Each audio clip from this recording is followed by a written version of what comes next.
Win. Tigers do indeed win. Game that you're staring in the face in a lot of ways of one that you absolutely need to take. And you do. You know, you can't, last night we talked about this kind of, and we did a very brief post-game show last night following game one. Guys, I don't want to say today was a must-win game, but, and I didn't. But also, you don't want to start off 3 straight SEC series by losing. Can't really happen. Not that it can't happen. You really don't want it to happen, I guess, is the way that I should start that off. So last night we talked about the truth of the matter was that you're really kind of staring 3 SEC weekend losses in the face. How are you going to come out and respond to it? And I thought today you responded in one of the best ways that you could against a program and team that is very scrappy. And guys, they are 6-3 now, but a team that was 6-2, 5-2, whatever it was. I don't even remember. And you took it right to them because you absolutely had to. I thought, for what it's worth, today in game 2 for LSU versus Kentucky, against the level of opponent that you played, I thought today might have been I don't want to say just the cleanest game, but maybe the most complete game that you've played against that level of opponent. Look, like I said, I don't think Kentucky is an Omaha-bound team. You never know what happens. They could be. I don't think they're going to win a national title, but I think they're a regional, potentially even super regional level team because how much pressure they put on teams. And the way that you have to go after them is exactly how you went after them in game 2, not like the way that you went after them in game 1. So in theory, was your back up against the wall? To some extent, you don't want to lose 3 straight SEC series ever, especially to start it off. Now, you got a game tomorrow that you need to win. Not have to, but that you need to win. Have no idea who's going to start there, and we'll find out tomorrow. But I like the way that you responded, and I thought, considering the level of opponent that you just faced off with, a team that will find themselves more than likely in the postseason, it might have been the most complete game that you've played from start to finish. And that's absolutely what you needed today. Absolutely what you needed. William Schmidt and Zach Cowan absolutely delivered. Nevertheless, we are live. Everyone do us a favor by hitting the like and share. Share to all those groups if you're on Facebook and to all those social media pages. You're watching us, listening to us on YouTube. Like, subscribe, notification bell, wherever you listen to podcasts. Rate, review, and subscribe. Every AYS Sports show is brought to you by our good friends over at FanDuel. Download the FD Sportsbook app today. Use your mobile device in doing so. When you do it, I always tell you, please set your preferences. If you don't want to go over a certain dollar amount and the amount of money that you do place on bets, go over to FanDuel.com/RG for more details and to set those preferences. I always suggest please gamble responsibly, and that is why we have partnered with our good friends over at FanDuel. Again, download the FD Sportsbook app today. Use your mobile device in doing so. Couple of quick things. This is how we're going to do it today. So we got a lot that we got to get into. I don't expect us to be out of here in an hour. We're going to try to run through baseball as quickly as possible. We're not going to do the traditional stuff of going pitch by pitch, inning by inning, 1, 2, 3, but we're going to go through the entire game.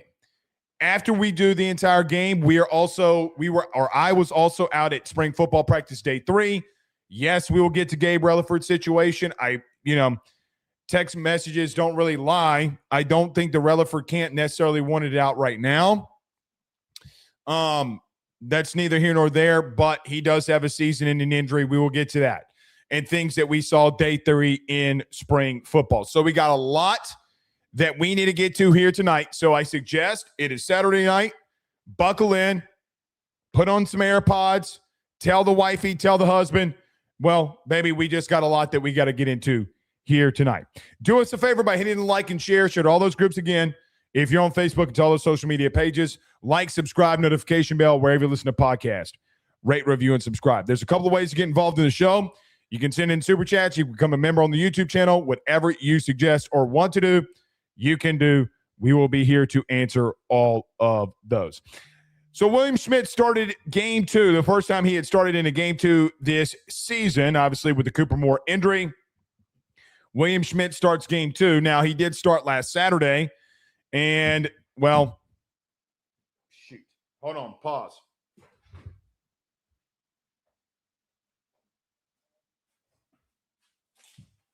I had to go get the notebook. Regardless of that, in game 2, it was his first start. He did start last Saturday, was probably the most off that we had seen William Schmidt in a performance this season, but today would completely turn it around. He would get Tarnish to fly out to right field. He'd give up an infield single off of, well, they charged York an error, which is so dumb. I have no idea why they gave him an error there, too. He give up an infield single. I'm gonna score his infield single. I'm not giving York a error on that. Y'all can say whatever you want. A fly ball into center field and a strikeout, and you would get out of the first inning. However, a runner would get to third base. After giving up the infield single, Lawrence would steal a base, and on an error by Omar Cerna, he would get to third. So you have a runner on third with 1 out. Or, excuse me, you have a runner on third with 2 outs, and you get Brown to strike out. Massive, massive strikeout there for Brown. And I want to bring up something, too. So, Cade Arrambide has not been starting. This is the 3rd straight game that Cade Arrambide has not started. We'll see what happens tomorrow, maybe giving Omar Cerna a little bit of a rest. Does he DH? Cade Arrambide comes in. I really don't know. But the absence of Cade Arrambide is very telling. With that being said, on the strikeout in the first inning with a runner on third with 2 outs, you had a situation where Omar Cerna blocked up not once but twice a curveball in the dirt that if it gets past him, guys, you know what's going to happen there. So I understand that he gives up the error. He has a throw-in error in the first, but being big behind the plate has been a problem for you. Allowing wild pitches, pass balls has been a problem for you. But the true freshman's getting the start behind the plate, and he's looking great in doing it. Guys, if this is the performance that you're going to get from Omar Cerna as a freshman, how does that career look like for the big fella? I mean, that's what I'd say. So Omar Cerna was big in the first inning, blocking up and making sure he kept in front of him 2 big pitches before he got the strikeout. So a really big no for him, and you were to get out of the inning. The bottom of the first, look, I know that you had 3 straight ground balls to Taylor Bell, the shortstop, but here's what I'd say. Even then, I like the approach in the first inning because, look, you're being aggressive. Okay, you put the ball in play 3 straight times. I didn't mind the approach. I think I tweeted this. I actually liked the approach even in the first inning. I didn't really care that you grounded out 3 straight times. I know it's not what you want, but, guys, that is baseball. I thought the balls were still hit really hard. You put the ball in play, and it looked like the approach was a lot different today. We're going to be aggressive on the fastball. We're going to see it. We're going to put the ball in play, and we're not going to just allow you to throw strikes over the heart of the plate, and we're going to go right after it. And they did in the first inning, however, and unfortunately, they went 1, 2, 3. Milam, Brown, and Cerna all ground out to Bell at short. Top of the second, you got a strikeout, back-to-back strikeouts by William Schmidt. You give up a ground ball single right back up the middle. And then a put out by Stephen Milam. So LSU's into the shift on a left-handed hitter, and Milam gets a 6-3 put out right of the bag, or right of the second base bag. Look, man, it is – I know a lot of people want to talk about Stephen Milam and maybe some of the struggles, quote unquote, that he's having at the plate. I don't really think he's necessarily having struggles personally. Well, Blake, he's hitting 240. What do you mean he's not having struggles? The thing with me with Milam at the current moment, and I feel like I'm on repeat with this, is I still think he's hitting the ball very hard, right? Like very hard. Sometimes right at people. Even with that being the case, even if you want to say that he's down or he's in a slump or whatever you want to say, and I guess you can characterize it to his standards, yes, he's in a quote-unquote slump. With that part being said, okay, defensively, maybe outside of Rock Chanowski at UCLA, and that's even pushing it for him. I think Stephen Milam, from what I've personally seen around the country, you would be very hard pressed to find someone that is playing a better defensive shortstop than Stephen Milam. Like, I don't think that it really exists. Everything that he is doing at shortstop has been phenomenal defensively. He has not committed an error on the season. He has been fantastic at shortstop, whether it's double plays by himself, getting right at the second base bag, making ridiculous throws. Guys, defensively, he has been phenomenal. He has been 1,000% phenomenal. And I think when I look at Milam, yes, some things at the plate, maybe a little left to be desired, but he saved so many runs for you today in a game where you didn't allow a run. The play in the second inning where he's having a 6-3 put out in the second on the right of second base was ridiculous. But I feel like everything that he does right now defensively is ridiculous. The plays that he's making, and what's so crazy to me too, is a lot of people coming into last season, even though Stephen Milam kind of made it well known that he could play the position, a lot of people thought coming into the season last year that he could not play shortstop, and now he might be the best defensive shortstop in all of college baseball, which is insane to me of how great he's been. So even that play, number one, because the runner was on the move, you get an out at first base, and I think that to that part, even the play, okay, getting it, making sure you get the out, not getting the runner. Guys, if that's a base hit, runner's going to be on third, and you're in a little bit of a trouble. Again, he's saving so many runs for you right now. And then obviously it kind of ended their drive as you had Jenkins fly out to Omar Cerna, and you're out of the inning. Ridiculous play and ridiculous stuff by Stephen Milam. In the second, you had a line drive single into the 5-hole by Derek Curiel. And then right after that on the first pitch, he would steal second base. I love today's approach by Derek Curiel. See the ball deep, drive the ball the other way. Look, I think some of the quote-unquote struggles, if you want to consider them quote-unquote struggles by Derek Curiel, had been that he was not necessarily playing his game. I think that he was trying to do too much because the pressure was on.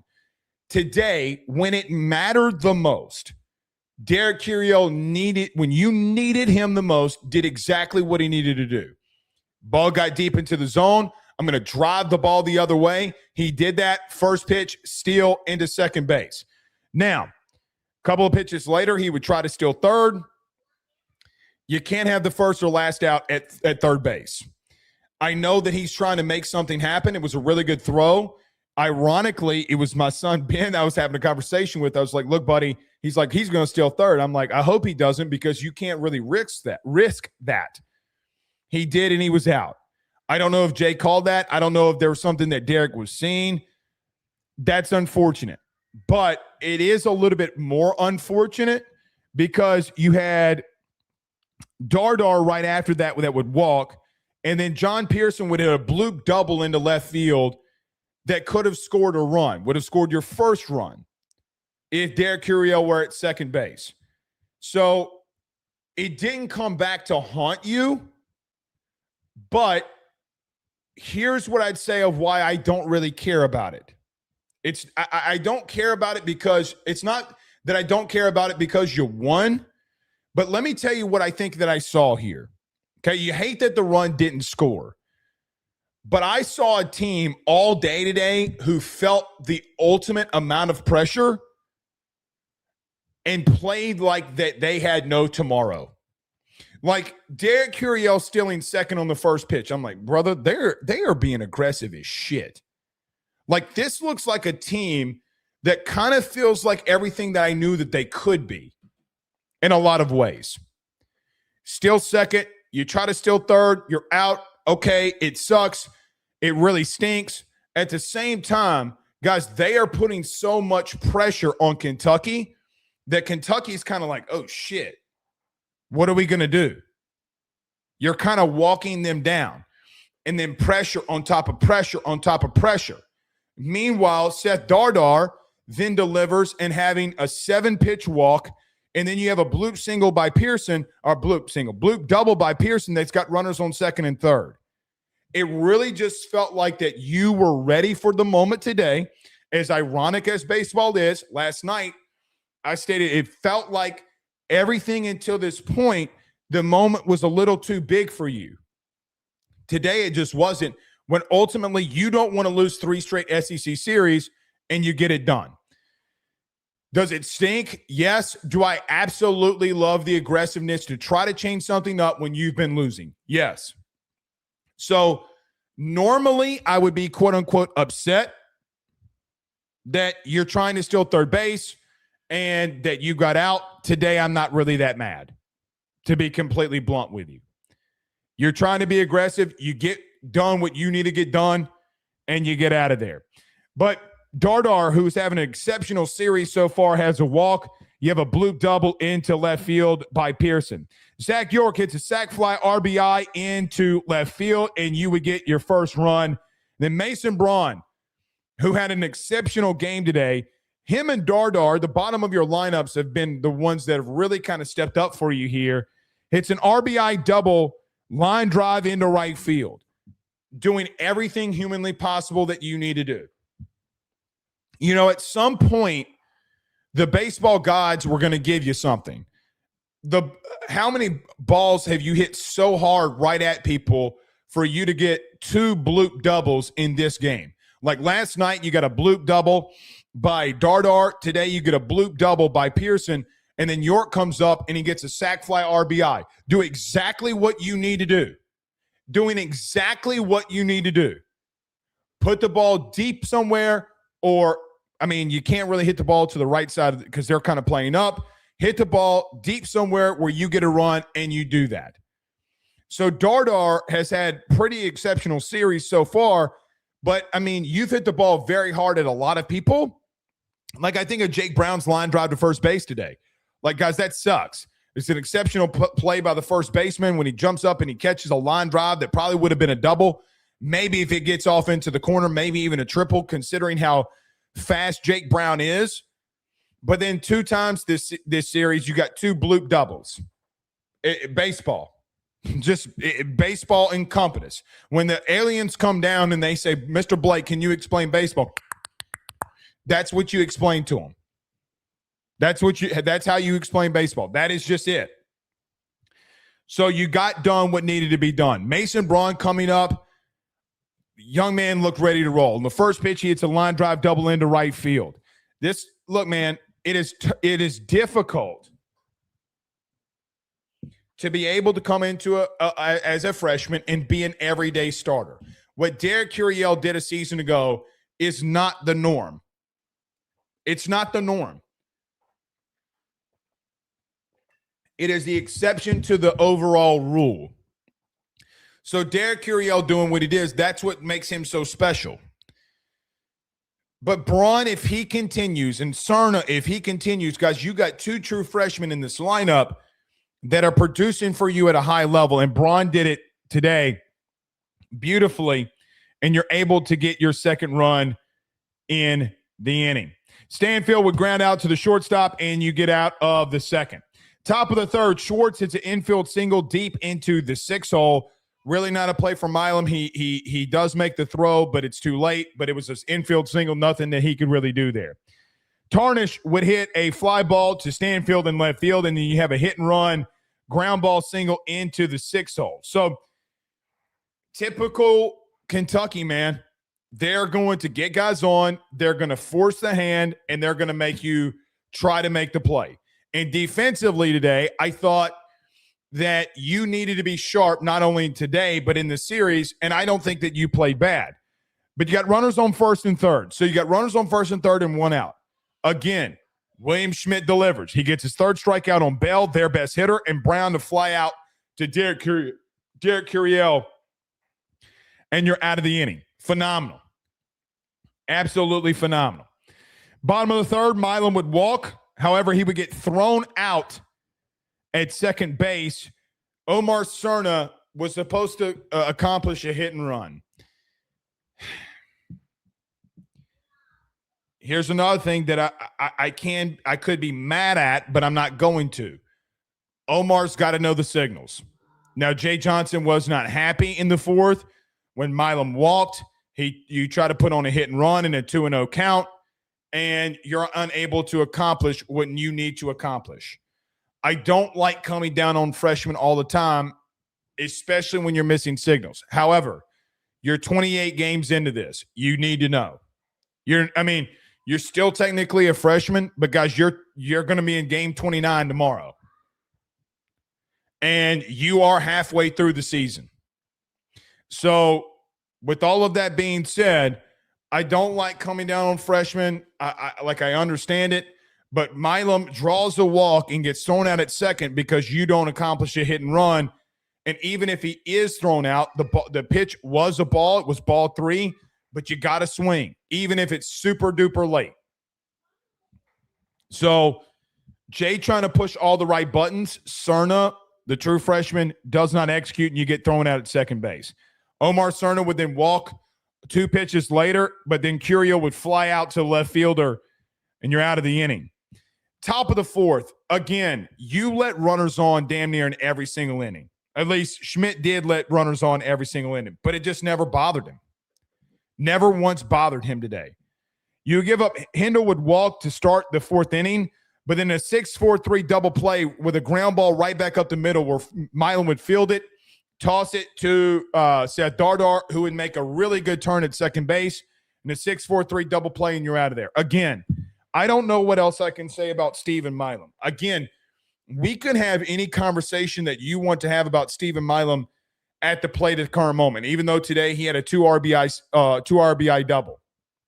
Regardless of that, it's hard-pressed to find somebody who is, number one, saving the amount of runs that he has for you defensively. And I just think it's hard-pressed to find someone that has been playing a better shortstop than he has. I don't think anybody in the country has played a better shortstop than he has defensively. Guys, that's another base hit that he is denying Kentucky, and it's really why they didn't score any runs. He's 1,000% ending anything that they can give you. Any kind of punches or counter punches that they can give you, he is taking away from them by all of the miraculous things that he's doing defensively. Guys, he makes that toss on the right side of second base, and to be completely blunt with you, the turn by Dardar was also highly impressive because Dardar's got to turn his shoulders and turn his back and twist to field, touch, turn, throw, and be accurate, and hits York right in the chest.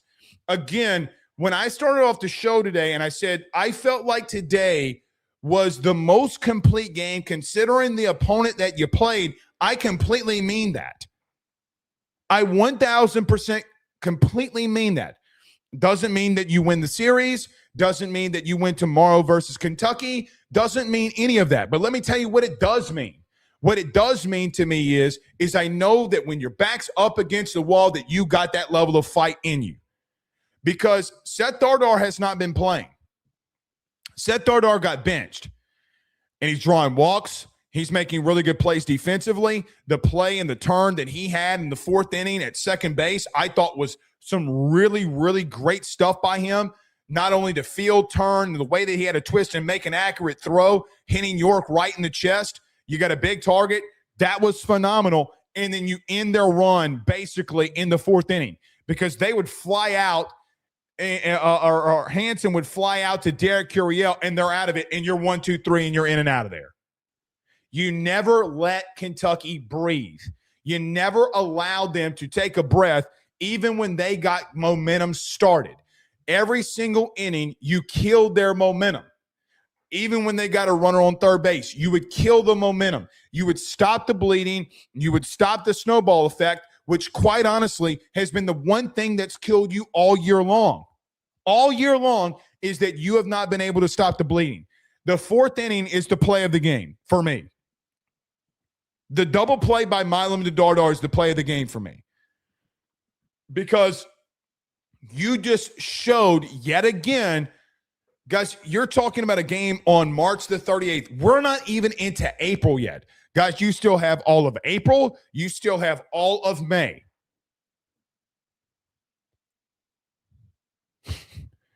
You have a month and a half at minimum's worth, and your back feels up against the wall, and you keep denying them any level of pressure or momentum that they could put on.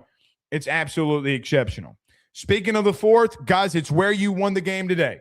The fourth inning is where you won the game.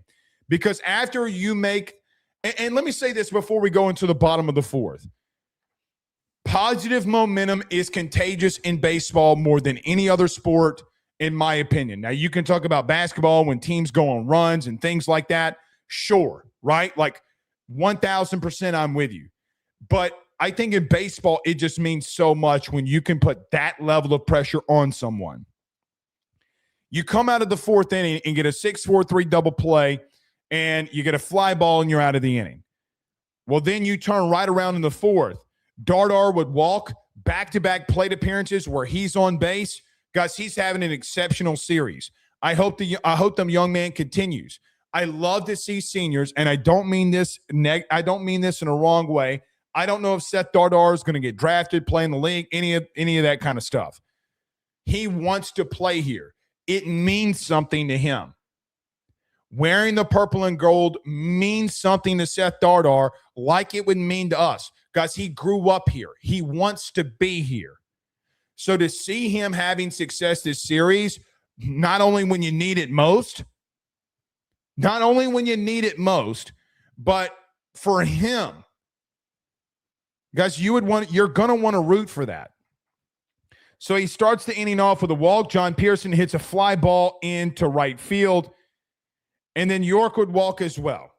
So you have two guys to start an inning in the fourth who had somewhat been struggling, right? Dardar, it means a lot to him. He wants to be an LSU Tiger. He's a senior. He's been working for this exact moment every single day.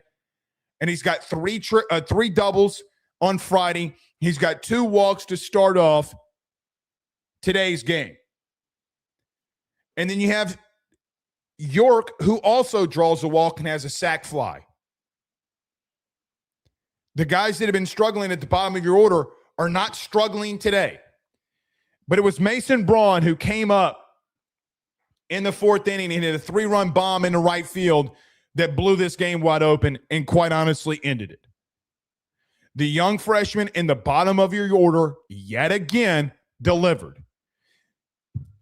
Now, I want to stop right here for just a moment. I think Mason Braun's going to be a fantastic player. I think from a freshman class, whether it be Cerna, I think Marcos Paz is going to be a really good pitcher. I really do. I think with Reagan Ricken, Ethan Klaus, I think you got a lot of really good freshmen that you brought into this class. I think Mason Braun's a big key in that push of guys that you brought in. But, guys, last weekend in the SEC, the top of your lineup did not produce. And quite frankly, last night, they didn't as well either. And it was the bottom of your lineup that has been kind of propelling you to number 1 score, and today to number 2 win. So when the top of your lineup can't get anything going at all, it was the bottom of your lineup again today, whether it is Zach York hitting a sac fly RBI, or whether it's Mason Braun, the true freshman, hitting a 3-run bomb after the bottom of your order and Dardar and York walked. That really much ended it for LSU today. How much longer is the top of your lineup going to quote-unquote struggle would be my question. Because the games that you're winning, whether it's last week or this one, it's because the bottom of your order is producing. Now, you can look at Vanning's. Well, the bullpen just quite frankly wee-weed down their legs. The arms wee-weed down their legs.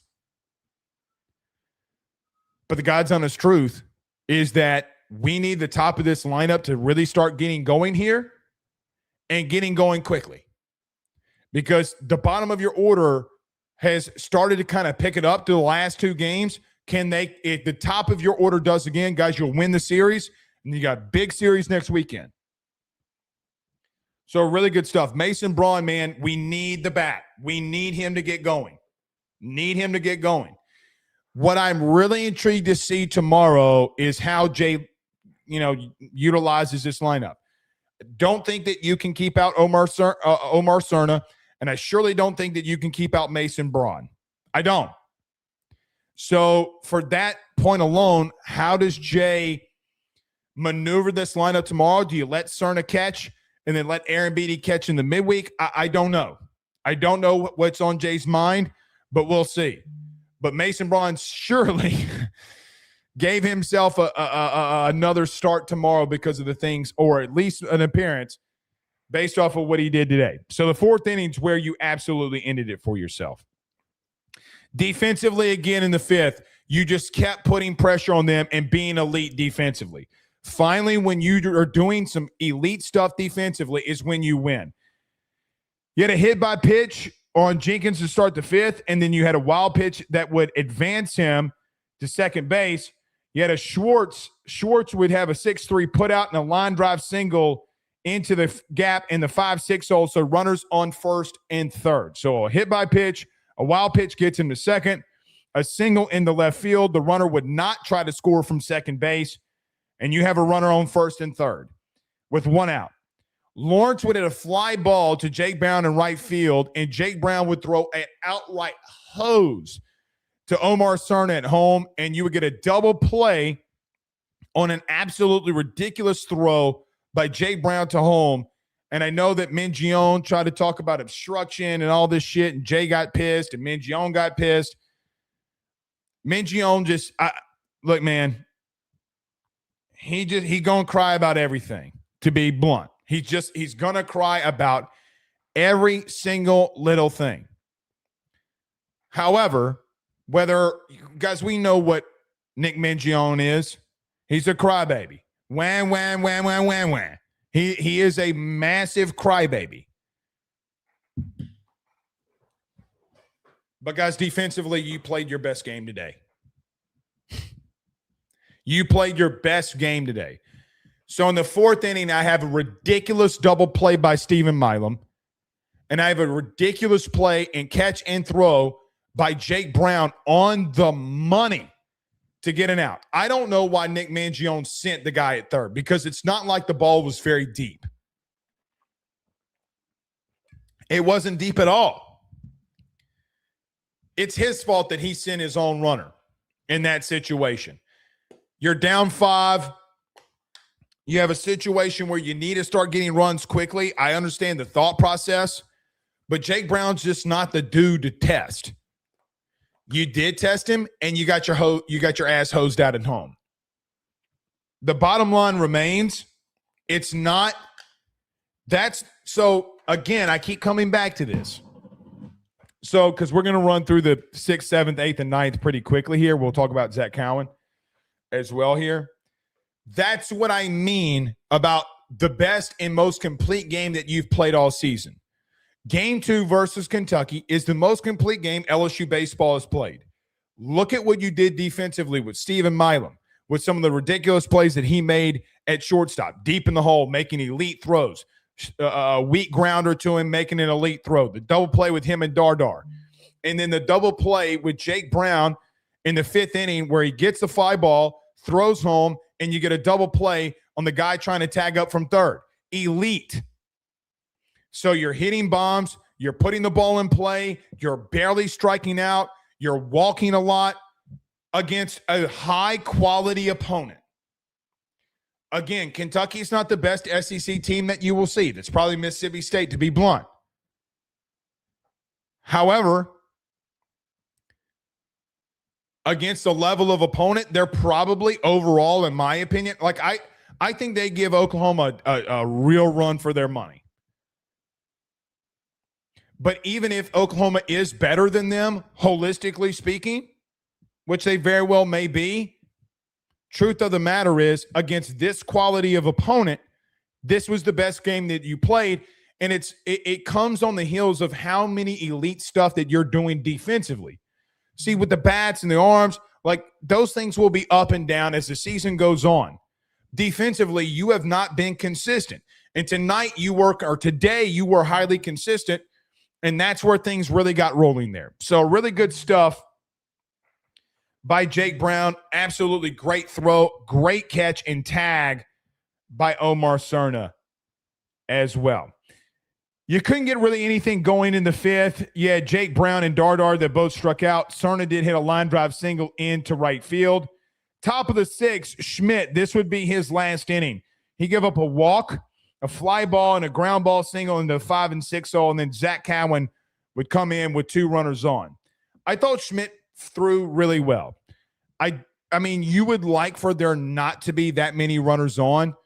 The formula for beating a team like Kentucky is not getting guys on, but it just didn't matter. You know, I still believe that William Schmidt has the best stuff on this team. Like I really do. I think he's got by far the best stuff. But guys, I think that what we're seeing right now with a guy like William Schmidt, what is blossoming in front of our eyes right now with William, in my humble opinion, is that mentality is starting to be formed at a pretty high and competitive elite level right now too. Guy on, I don't give a shit mentality. I'm going to get this guy out and there's nothing that you can do about it. The worst performance that he's had on the season was last week, and it wasn't bad at all. It wasn't bad. It was okay, but it was not bad. And today he had runners on, and the formula is that you don't want to get guys on with Kentucky because they will small ball you to death, and it didn't matter. Going into the sixth, he gave up a walk and a ground ball single. And Jay went ahead and made a move. I don't know if he would have been able to get out of it through the third time through the lineup, but Zach Cowan came in. And I'll be a little surprised with you. I was surprised that Zach Cowan came in. I thought that he would potentially start game 3. But you 100% needed this game today.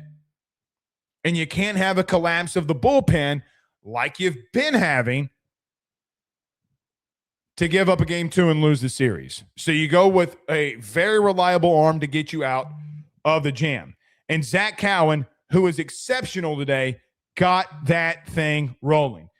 He got Tyson and Hansen both striking out swinging on curveballs. Absolutely fantastic stuff by Zach Cowan. I saw a lot of people when we were talking about Cowan on Twitter during the game. Is Zach Cowan back? Well, guys, that's 3 straight appearances for him where he shut people down. So, yeah. Do I think that, guys, there's going to be a time in the near future, maybe 2, 3, 4 weeks, whatever it is, Zach Cowan's going to have a quote-unquote bad outing.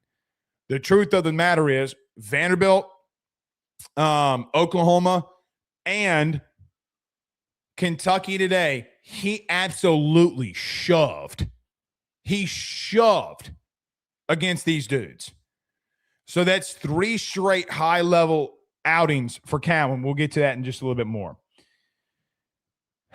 Bottom of the 6th was the last time that you would score some runs. Pearson would walk and advance on a wild pitch. York would have a line drive single into center field. He would also advance on a wild pitch. Braun would ground out to the shortstop and then to the second baseman, and Stephen Milan would hit a 2 RBI ground ball single in past the first baseman with 2 outs because Stanfield did fly out to the second baseman, and you would get your 6th and 7th run. Does that get Milam going at the plate?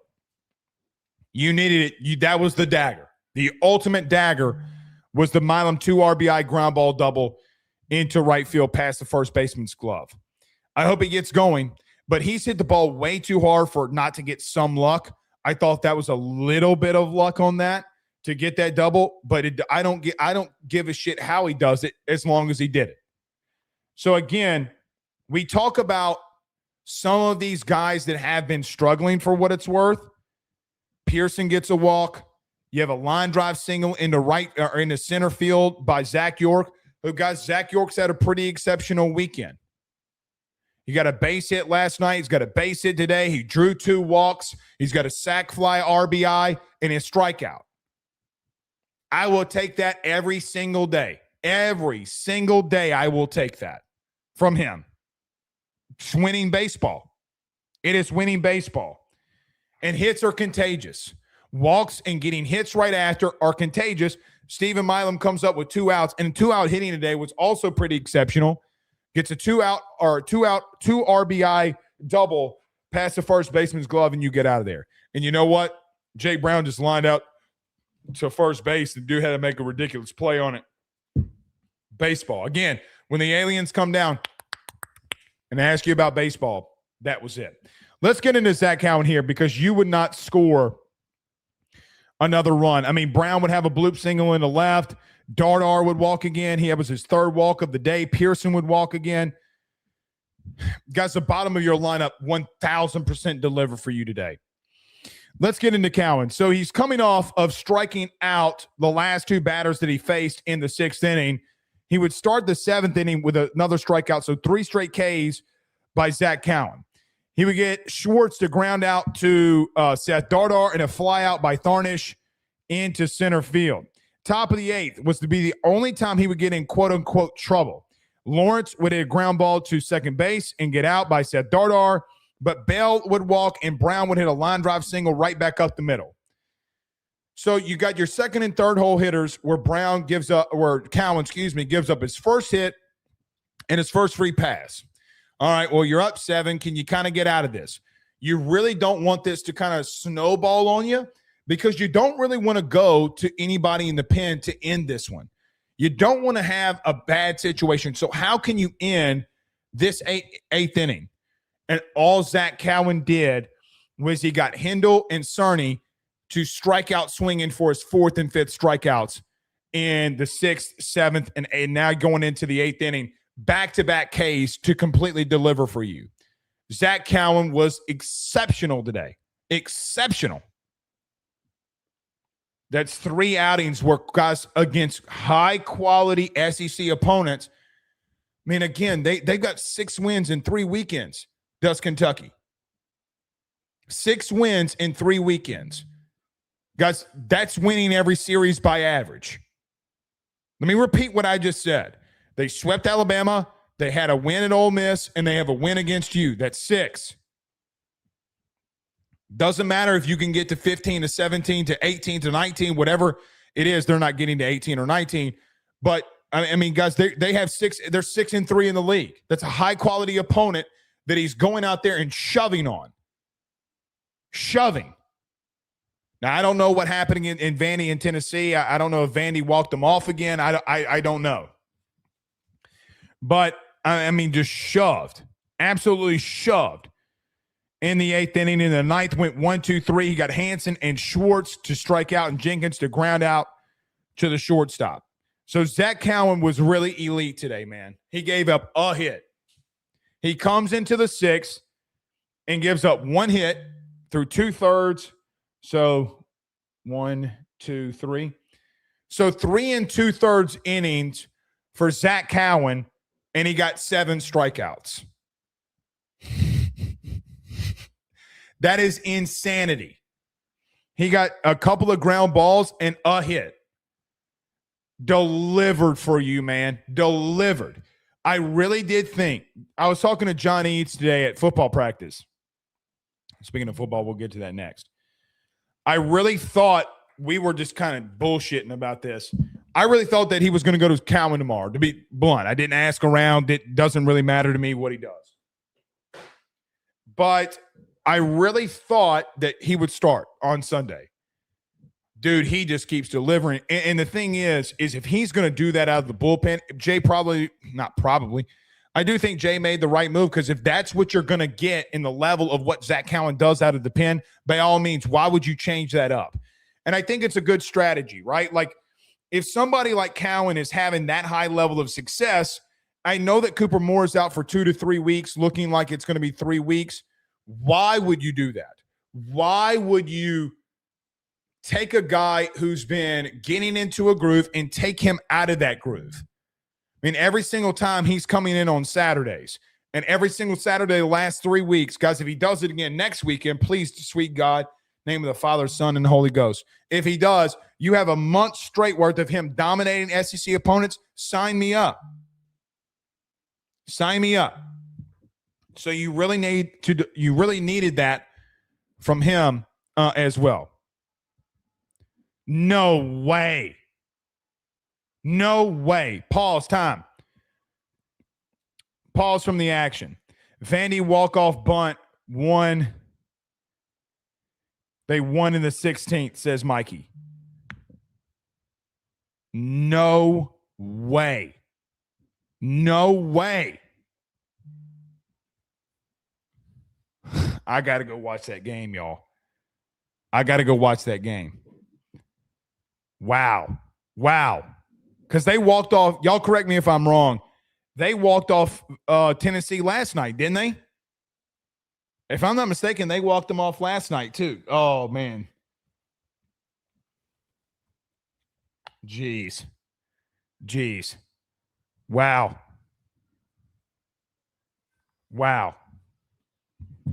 Pure insanity. All right. Let's wrap up some baseball, and then we're going to get to football here. So, guys, I've said it like 4 times already, just to kind of go through it for anybody who's joining. I think today was your most complete game against the level of opponent that you played, meaning it's the best opponent that you played when you've played that well, and you needed it when your back's up against the wall. You can't lose 3 SEC weekends. Got to go finish the job tomorrow. I don't know who's throwing. You got Santiago Garcia that can go. You have Devin Sheeran that can go, and you have Gavin Guidry that can go. I would assume, I guess, because Guidry started before, maybe him, I don't know.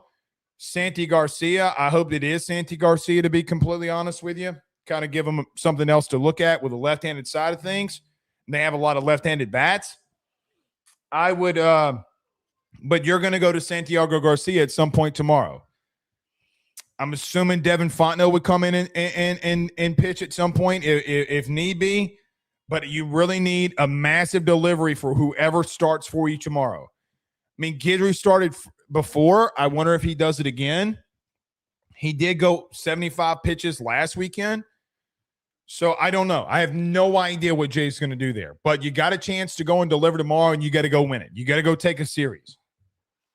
Especially with the schedule that you have coming up, you got to go win a series here. So, all right. Let me do this. Let me catch my breath. Let me get my notes settled. We'll come back very quickly. Let me just get to a quick break. We'll come right back, and then we'll get into LSU spring football from today. Stay with us. He will sell your house and find you a new. Well, Tyler's the man. He's here for you. If you want to buy or sell, well, it's not too late. Dial 955-0008. Just call 955-0008. Y'all call Tyler. He'll shoot you straight. Hey, guys, I want to tell you about our good friends over at Red Stick Financial. They're your local residential mortgage broker located right here in the heart of Baton Rouge, Louisiana. At Red Stick Financial, they find the bank that works for your particular set of needs to purchase the home of your dreams or refinance the current one. They truly are your partners in this process, and they pride themselves in helping individuals and families with one simple goal in mind, and that is to make home financing approachable, attainable, and stress-free. They are licensed in all Louisiana, Texas, and Mississippi. So from Amarillo to Meridian and everything in between, they have you covered. Red Stick Financial brings you creative, customized solutions, and they don't believe in the one-size-fits-all when it comes to loans. They even have special options for mobile and manufactured homes located in a flood zone and stated income financing for those of us who are self-employed borrowers. If you or someone you know is looking to buy a home, refinance an existing mortgage, or simply want to know what options are out there for your future, give Red Stick Financial a call today at 225-407-9250. That's 225-407-9250. Or check him out online at redstickfinancial.com. That's redstickfinancial.com. Before you purchase the home of your dreams or you go and do that refinance, you need to go local. Go Red Stick. We're back.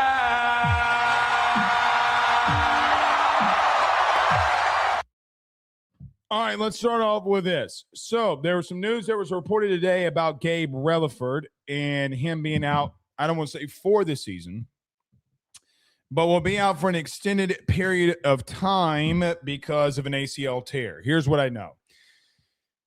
I think multiple people around the Relaford camp did not want this out until potentially a second opinion was given.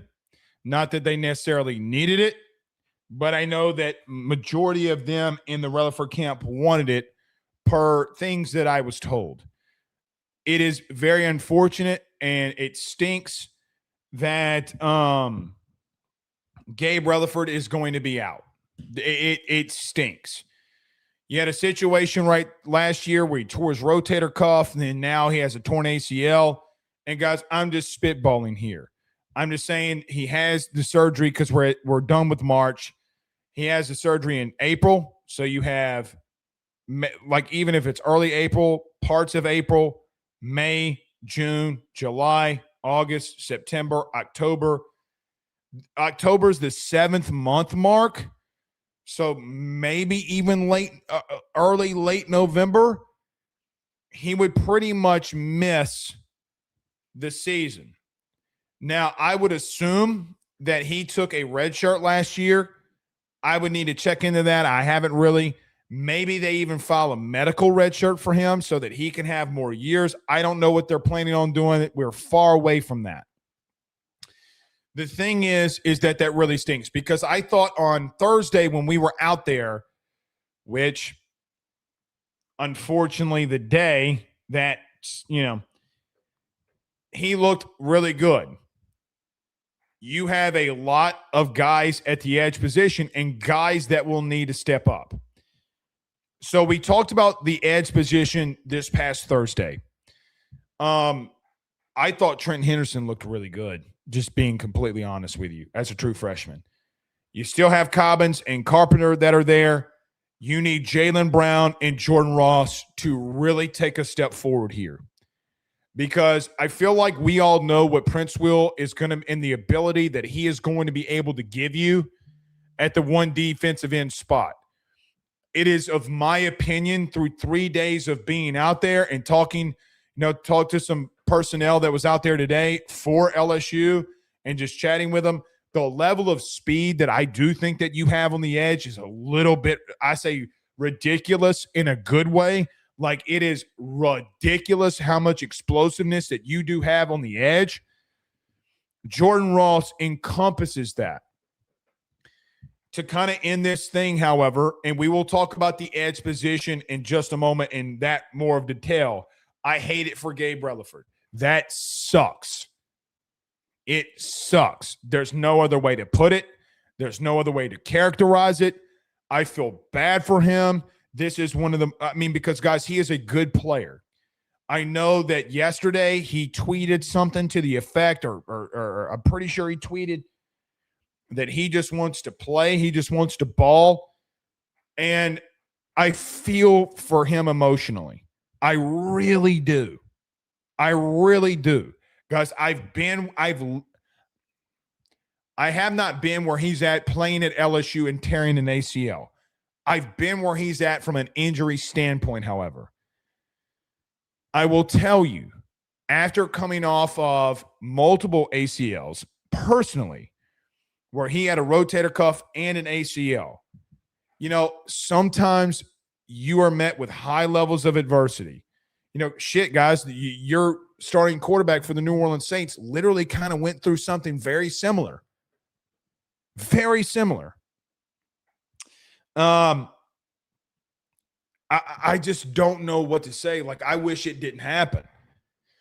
It is a hindrance for what it's worth on the football side. It is a hindrance for you. It is a massive. like Lane talked about this in his press conference a couple days ago. I don't even remember what he was really asked, but I do remember that he was talking about, like, you won't see these big dynasty runs because you can't keep the depth because of NIL and the portal. And he's 1,000% right with that. You are losing a match. At worst, you are, like, even if Jordan Ross were to start, as an example, over Gabe Relaford, or if he's going to back up Prince Will for whatever that's worth, it is a massive depth hit. Massive, catastrophic, because you need great players in depth positions. Could he be back in October for all we know? Have an exceptional rehab? Sure. Could he be completely out for the season? Do you want to burn a year? I mean, but you did redshirt last year. I mean, they're going to have to talk about plans and situations and go from there. Could he play if you made a run next year, or this season? Could if you got into November, December, January, could he give you a couple snaps here and there if he comes back? Sure. And let's all hope that kind of happens, right? Like, if he comes back, that means that you're probably making some level of a run. This sucks. It sucks. Because I thought that Gabe in this camp, to what we had seen through 2 days, looked good, even though when we left, bad things had happened. And I thought last camp, and I thought to start the season last year, he looked exceptional and was pushing Patrick Payton for everything that it's worth. I hate it for him. That sucks. So Gabe Relaford likely out for majority of the season. Hope he comes back strong. I know that absolutely sucks. So day 3 of spring football was upon us. We had 30 minutes, technically 28 minutes and 39 seconds. Who's counting? With all of that being said, going to give you the starting lineups for the first team today. Defense was the exact same pretty much. Along the defensive line, you had Jordan Ross, Deuce Gerald's again. All right, we got to take a pause again. Because Deuce Gerald's, whether he's going to start or not, is running with the ones. So pads come on today, or shells and helmets come on today. And I was wondering, how is this defensive line going to look? Because you have a pretty good idea that 29, Ross, and 1, Prince Will, are going to be your guys on the edge. They're going to be, they've been that every single day. You've kind of flip-flopped. You know, you had Richard Anderson. You had Deuce Gerald's that had both been in there. You had Malik Blockton. Well, today it was Deuce Gerald's and Malik Blockton. Day 1, it was Blockton and Richard Anderson. The other day, it was Deuce Gerald's and it was Richard Anderson. And then today, it's Deuce Gerald's and Malik Blockton. No Steph Green today, again. With that being said, do you see what they just did? Hey, we got 3 guys that are going to play right now. 3. So you run out there with a starting unit. That has been your 3 interior defensive tackles. Deuce Gerald's is a problem. He's a problem. He continues to be a problem. So this true freshman, we've talked about a lot. We've kind of talked about it nauseum to some extent because of what you did at the defensive tackle position, getting 3 top 50 players at defensive tackle.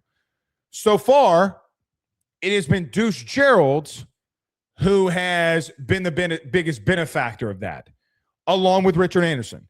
Lamar Brown is not there. I'm assuming he's going to come in and try to make some level of impact. I'm telling you right now, the older guys that are in that room better start making moves and better stop lollygagging. Because I thought I went over to me and Zach Nagy went over to the DT position room. I thought some peoples was still on their ass about certain things.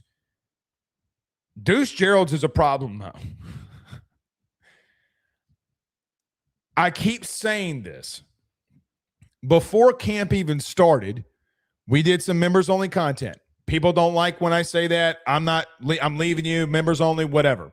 Sorry that you want to leave because we do members only content. Sounds good. I hate you're there. Guys, 3 weeks ago, Deuce Gerald's was somebody that we talked about at great length on that members only content, on that members only video. And it was specifically for a reason, because there's no way that you covered this team at a high level and did not hear what you heard coming out of Football Ops and it being about Deuce Gerald's. Doesn't exist.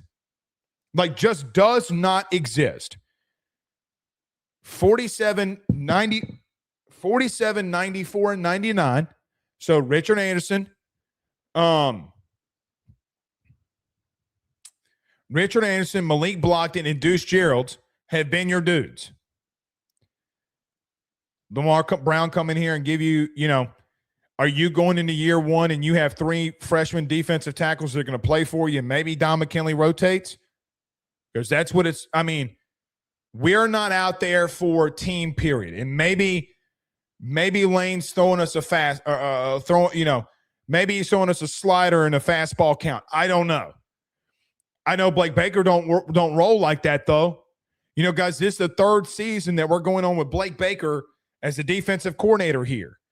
And there's one thing that we have learned with Blake Baker. The dudes that are going to be with the ones, going to play with the ones in every single rep and every single snap. Unless Lane or somebody has said, let's throw the media a curveball, why would you do that? So even in the biggest of conspiracy theories, I just don't think that that's happened, because Deuce Gerald continues to make plays. Made some more plays again today that we're about to talk about. So that is your starting defense, our defensive line. The entire same unit was the same. You had DJ Pickett, you had Tamarcus Cooley, you had Deshaun Spears, you had Ty Benefield and PJ Woodland in your secondary. I want to try to find a way to articulate if we get Blake Baker this spring.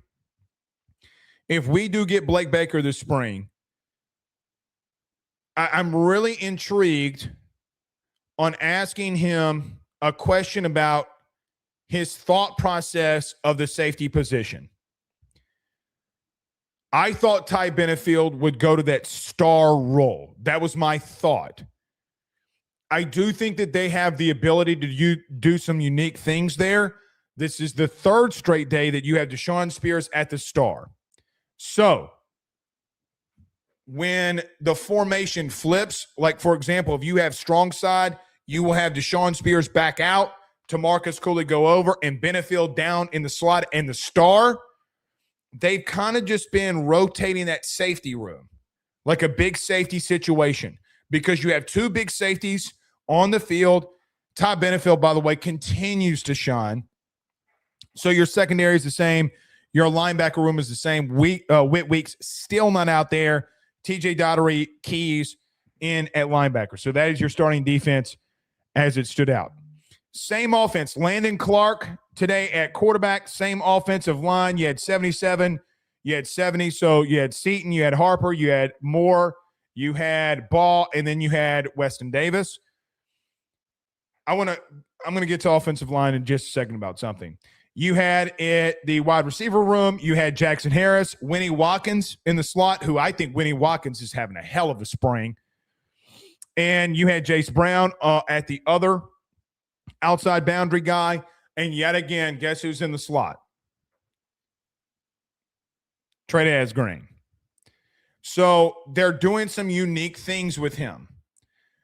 Lining him out, lining him in the slot, putting him in motion, kind of giving him some action in reference to kind of blocking the edge guy in more of a zone split kind of role when they're running the football, not getting him in situations where he's on the play side in the run game, kind of being on the backside. So it's not you're kind of hiding him as a blocker in a lot of ways in a zone split. So zone blocking schemes, you have a motion to get Tre'Davious Green to the opposite edge.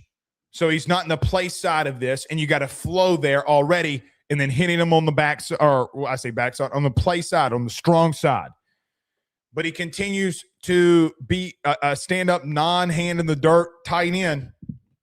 Whether they're motioning him, putting him, giving him the screen in the flat, putting him in the slot. I can't emphasize this enough.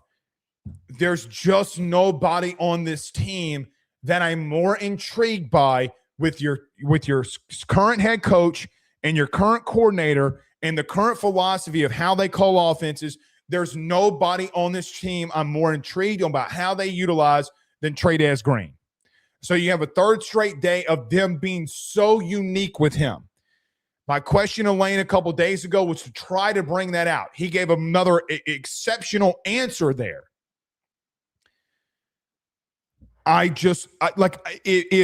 If I had a crystal ball or a magic 8-ball that could tell me the future, realistically tell me the future, and I could shake that magic 8-ball and it tells me anything about this team. Yes, I know some people would want to know the record. Do we go to the playoffs? I'm sure that there are a lot of questions that you would ask to that magic 8-ball. I kind of want to live in the moment personally, so I'm not asking that. The question Blake Ruffino asks, does Trey'Dez Green have a Mackey Award level season? Yes or no? Best tight end in the country. Because I just think that what Lane and Charlie are going to do, at least with their let me say it like this. I don't want to put a lot of expectations on him because I don't think that that's fair. If they live up to, or if they're able to get out what I think that they can do, or let me say that a better way. I think that the ability is there to have an All-American level season. I do. I think you do as well. You just have two of the best play callers in America that can utilize, I call him a freak, and I mean that in the most popular way possible. Guys, he's bigger, faster, and somewhat strong, or he's bigger and stronger, and sometimes to some extent faster than everything that is around him. As Lane did say, his skill set is highly unique. You don't see this. Unique and elite were the words that he stated. I'm so bought in on, please, just how do you utilize the biggest weapon on your team? Pun intended, is really what I want to know. So running back, you had Barry that started today. And boy, they were feeding number 22 today as we start off here. So I'm 15 minutes into this segment, and we haven't even talked about a play. So first, quote-unquote, team period. You had Barry being thrown the ball in the flat. I met the Barry family today. Phenomenal people. Phenomenal. Exceptional people. They were out at practice. This is exactly what happened, though. They're going to throw Harlan Berry the football. Thank you, sweet Jesus. Harlan Berry needs to be throwing the football out of the backfield. Guys, he is special. I don't know how else to put it. But now you finally have someone who can call plays that knows how to use him. So the first play that we saw was Barry into the flat for 8 yards. Barry on a dive run for 3 for a first down. Jordan Ross on the stop. I thought Weston Davis lost the inside, got some push early, but then the speed of Ross, I got to be completely blunt with you. I love the rep by both of them because you have a situation where Weston Davis gets a lot of initial push. Ross then resets and then beats him with speed on the inside to get to Harlan Berry for 3 yards. You do pick up a first down, but I thought it was a really good rep by both. Like when we talk about spring practice as an example of like things that I want to see, I see Weston Davis at the right tackle position getting really good push, but then the defender countering that and making a play. That is when you see a highly unique and skilled team, not individualized talent. Team, that's what you see. Got enough push. You got a first down, but Ross got beat initially, made the play right after that. Good stuff. Good stuff by both the offense and the defense there. Barry on a dive for 2 yards. Guess who? Deuce Geralds and TJ Daughtery. This kid, man. This kid. I'm telling you. I'm telling you.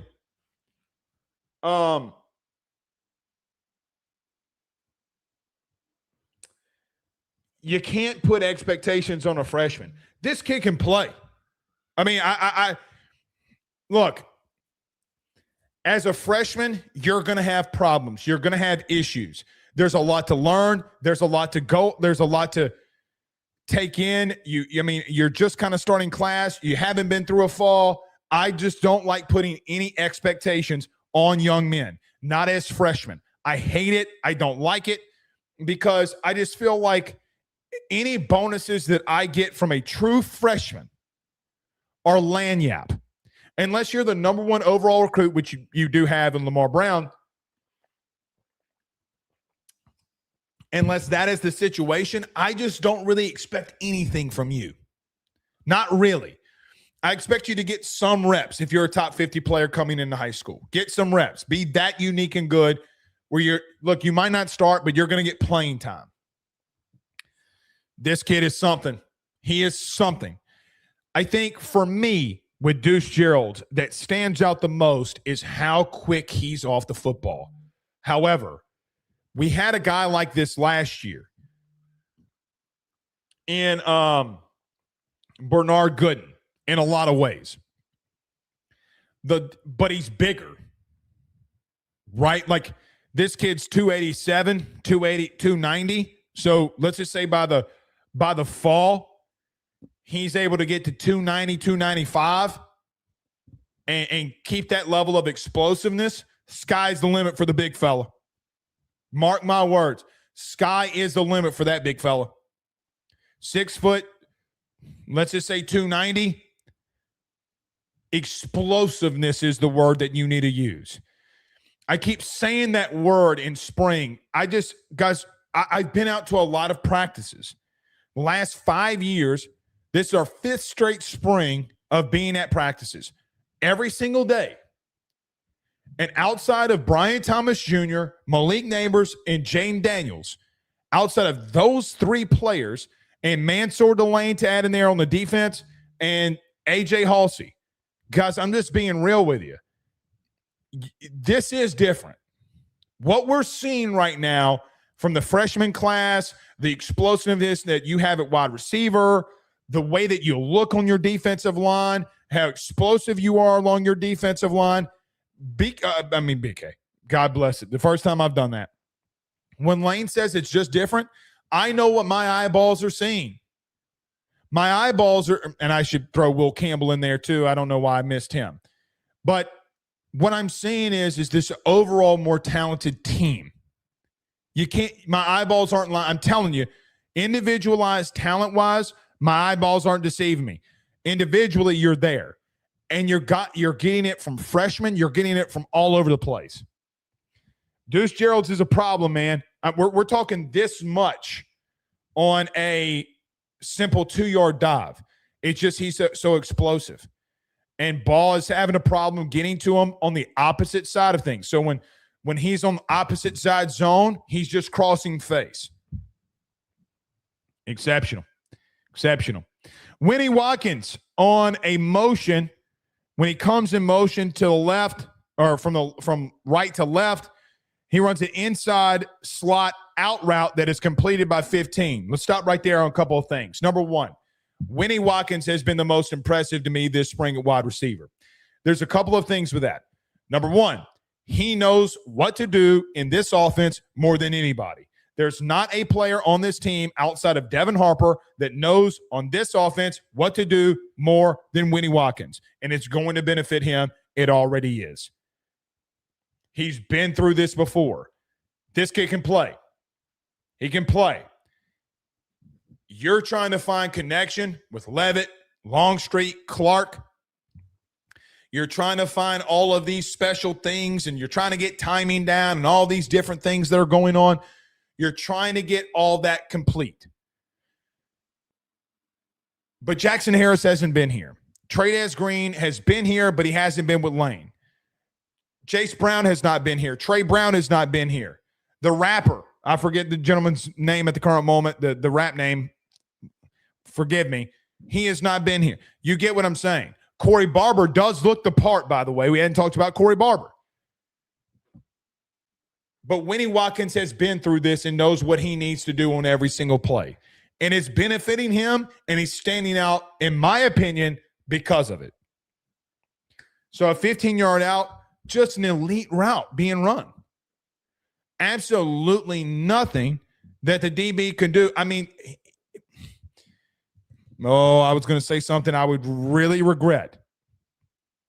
I thought that the best route runner that I had seen that was so fluent the last couple of years was Malik.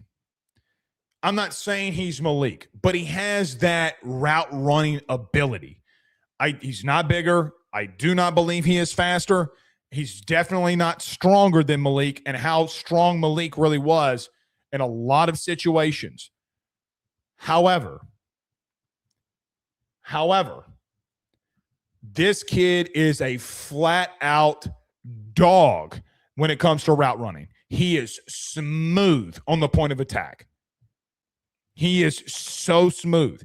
And so when we talked about Winnie Watkins on Thursday, he was the wide receiver to me that stood out the most, quite honestly.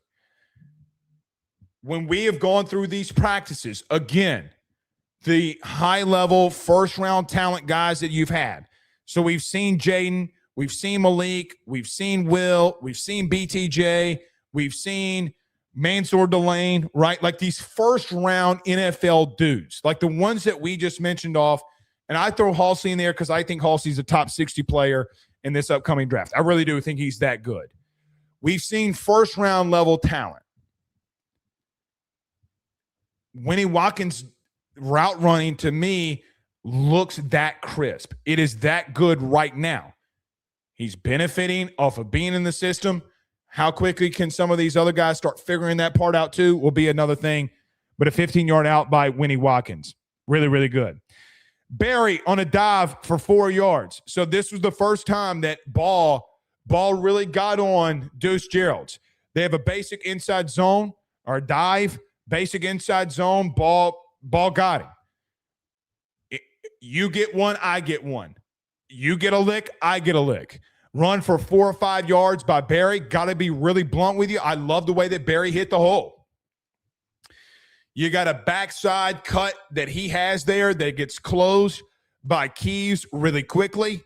He is patient. He finds another little seam as ball works through his progression in the block, and he cuts it back yet again. So you have a inside zone, cut back, and we're off to the races, and we get 4 or 5 yards. Guys, we ain't been consistently good to get 4 or 5 yards at any point last year. Guys, there wasn't really any runs into a consistent nature where you're getting 3 yards, 4 yards, 3 yards, 4 yards, 5 yards, 3 yards, 4 yards. You weren't doing that. You were getting 0 yards, 1 yard, 0 yards, 1 yard, 0 yards, negative, 0 yards, 1 yard. I mean, you couldn't do shit. Couldn't do anything. Really good run, really good tough run by Harlan Berry. Today was the Harlan Berry special. We're going to throw him the ball in the flat. We're going to give him 2 runs or 3 runs, and we're going to move this, and we're going to move it quickly. Last play on the one-on-ones. Fade route by Jace Brown on DJ Pickett. Now, you can ask any other media member that was standing there. This is what I shouted, and I was thinking in my head. I thought Jace Brown had beaten DJ Pickett off the line. If ball thrown better by Landon Clark, I think we got a little bit of a situation. Ball massively underthrown and a lot of wind. If you were watching the baseball game today as an example, see how hard the wind was blowing in, even though Mason Braun hit one out into the wind. We didn't even get to that on the baseball side of things. Wind was howling out there today. It was moving. I wished that we would have had Levitt in there to give us a full look. Ball's underthrown. But Jace Brown, far right boundary, gets a move on DJ. DJ recovers and makes an exceptional play. So you had a real battle, and you got some battles out at the boundary between Jackson Harris and PJ Woodland and DJ Pickett versus Jace Brown. Thought Brown had him early, and I shouted, I'm like, there he is. There he is. You got him.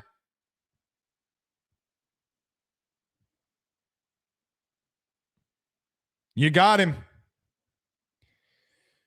Ball falls incomplete, massively underthrown. So that was the 1, 2, 3, 4, 5, 6. That was the 6 plays that you had. I thought you looked exceptionally well back and forth in both of them. Guys, I'm just telling you, I know it's spring, and I know you're in the honeymoon phase of Lane. But I think for me, when I'm walking through this, I just feel like that my eyeballs are seeing a lot more talent. That's what I feel like I'm seeing. A lot more individualized talent from a year ago, like a lot. Explosiveness, defensively, you're flying all over the place. Defense is kind of winning the first couple of matchups here. Of course, they should. The entire staff is back. You got a lot of key pieces back. They're looking good. That secondary it's interesting. It's interesting. But I thought Landon Clark had a really good throw on the out and a really poor one on the fade. But I thought Jace had a step on him. Really good recovery by DJ Pickett. Ball falls in the complete. That's all that matters for him. Only thing that matters. So it is what it is there. All right, let's walk through some things. So this is how we're going to end today's practice report here. Offensively, we're working on handoffs after that, going through some individualized drills, working on jet sweeps. Let's move to the running back room really quickly. I thought Dylan Jones looked really good today. I thought he looked really good today. Brandon. Oh, he left. So here it is. Stand by. I'm pulling up another note. I don't have it on this one because I typed my notes out. So Dylan Jones, the transfer running back from Wisconsin, 5'11", 211 height and weight. I think to me, Dylan Jones looks very physical. He looks very, very, very physical. I'm really intrigued by him. We have not really seen him a lot as of right now in a team level situation. I thought Harlem Berry looked very good today. Today was Harlem Berry's best day in some individual stuff that I saw. I thought Dylan Jones also looked the part today. Guys, this is a long journey and a long battle with this running back room, but I thought Berry and Dylan Jones really stood out to me today. Physical, explosiveness, thunder and lightning. Thunder and lightning. Thought Dylan Jones' physicality now going into day 2 for him. Day 2, day 3 for him. He looked really good. He looks the part. He definitely looks the part. Looks very physical. When he's running through pads and he's running through boards, he's doing things, he physically looks, and it just sounds didn't. Go listen to when they're running through the drill with all the pads. Go listen to it. It sounds different. It just sounds different. So, really interesting to me. Really, really interesting to me. Look, Sam Levitt, kind of same as the other day, kind of throwing around a little bit. Not really. Again, I thought Lane focused a lot with Trey'Dez Green in the red zone. So last week they're running corner routes to the right side. Today they go to the left. The most vocal that I feel like I've seen personally Lane be is in the red zone on some things, especially kind of with the quarterbacks and the tight ends. We got to see Malachi Thomas a little bit too. But man, I'm just so locked in on Trey Green. Really locked in. Let's move to the defensive side of the football. Look, Blake Baker again with a star room. I really do believe that I don't mind Deshaun Spears being in that star role. Doesn't bother me at all. I really do like it. I think he is around the box, around the line kind of guy. I do think that he gives you a better chance at that role overall, better than Perk in a lot of ways, just instinctually being able to cover, not knowing what the defense is really doing, kind of knowing the assignment of what he needs to do. I don't mind it. How they kind of been rotating stuff in and out, how they move Todd Benefield down the line of scrimmage, basing off any motions that Lane sends or Charlie sends their way. I like. I really kind of focused in on Coach Blake Baker today at that star role. CJ Jim Corley, Aiden Hall also there. I think Aiden Hall's looked pretty good. Now, there was a video that came out, Aiden Hall almost knocking the ball away. Jackson Harris coming up with an elite concentration catch. Throw by Longstreet. Again, you notice the long motion. Down, hip, then up, and then the ball gets tipped. Needs to clean up that motion for me. I think he's got the biggest upside in all of them too. That's just from a physicality standpoint. That's neither here nor there. I like what you have at safety. I think it's one of your best positions overall. You got a lot of talent there. I like what I've seen from Aiden Hall too. Long-limbed individual. He's got some length to him. So I like what I've seen from Aiden Hall. So they're really walking through with Deshaun Spears at star. I really liked it. Something that is unique that I have been following but haven't made mention on the show yet because I wanted to wait a couple days.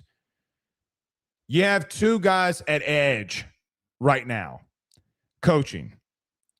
Now, Spanos, who came in with Lane from Ole Miss, who's a pass rush specialist, has really been helping guys on the pass rush level of things and things that they're doing. Now, you have another situation, too, that I would focus in on, okay, in reference to bringing in Spanos, NFL guy who's been around a lot of elite NFL defensive ends, who's working with pass rush and what you're doing in the pass rush. Now, Sterling Lucas is also at edge as well, working. So they're kind of working together on pass rush stuff. I really like that combo. I like that combo of Spanos being a pass rush specialist guy and then bringing in Sterling Lucas, who also has had edges who have really stood out the last 4 years. It's really interesting to see how Lane runs things and how many former NFL guys as analysts that you have that can help perfect the technique, along with some high-level coaches on the defensive side of the football that also have shown that they can get a lot of ability and stuff out of players. Jordan Ross is someone that I've been seeing them kind of talk to the most. I feel that comes off the basis of like, hey man, you're too good and special, too good of a player not to get this technique down because you could do something special. So Spanos is somebody I've been watching a lot. I do like the Sterling Lucas and Spanos. I don't want to say experiment, but I like both of them being there. Defensive tackle, it's the same as it's been the last 2 days. I'm not going to keep going through it. I'm not going to keep saying that I see some – guys, I do feel like I see some loafing in some of them. I really do. I continue. It is what it is there. Players that stood out are the same too. They're standing out. Benefield, Seaton, and Trey. Barry today would be added to that list. Those are the guys that I think stood out the most to me today. The last thing that I get to is this.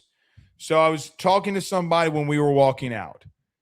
The last thing that we saw when we were walking out today was 5-on-5 offensive line versus defensive line in run game period.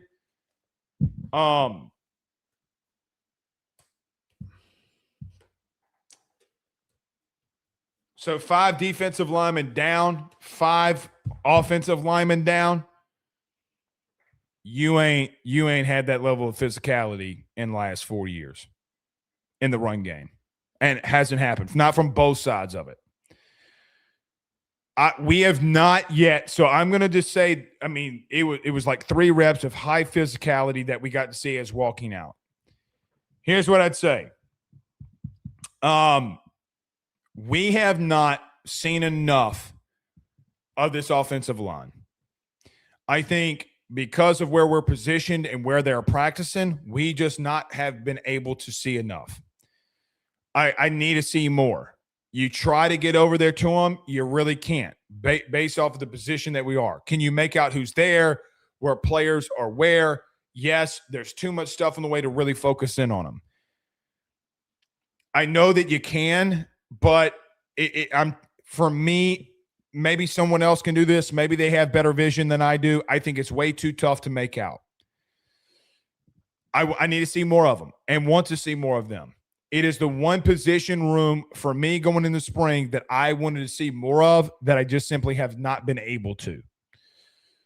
I think that Jordan Seaton has looked very good. I think he's looked very good in the reps that I've seen him take. There was a run game period today where it's him and Princeville, and that is his high level of 2 talent along offense and defensive lines that we've seen in LSU practice in a long time. I would say Seaton won 2 of the 3 reps, personally. That's all we got to see. But I can't make a determination based off of what I've seen in 8 plays and then 3 plays, because I got to see a total of 11 plays today. Really. I like what your offensive line has done so far, but we need to see them more. You're coming from a practice where 30 plays are run to maybe 11, and maybe I shouldn't have gotten the 3 when we were walking out, but it is what it is there. It is what it is. So all in all, I think the same guys are standing out, and that is day 3 of spring football. So I think a lot is trying to be made in some of the opinions out there. Guys, this is still spring. I think there are some guys that look good. I think people are making I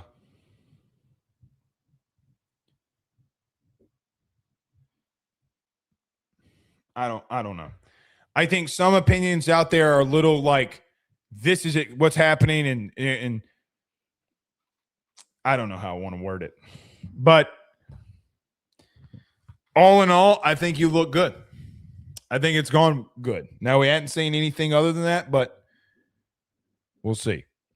Bill Valentine says, damn, who thinks LSU is winning a natty? Never said that. Phil,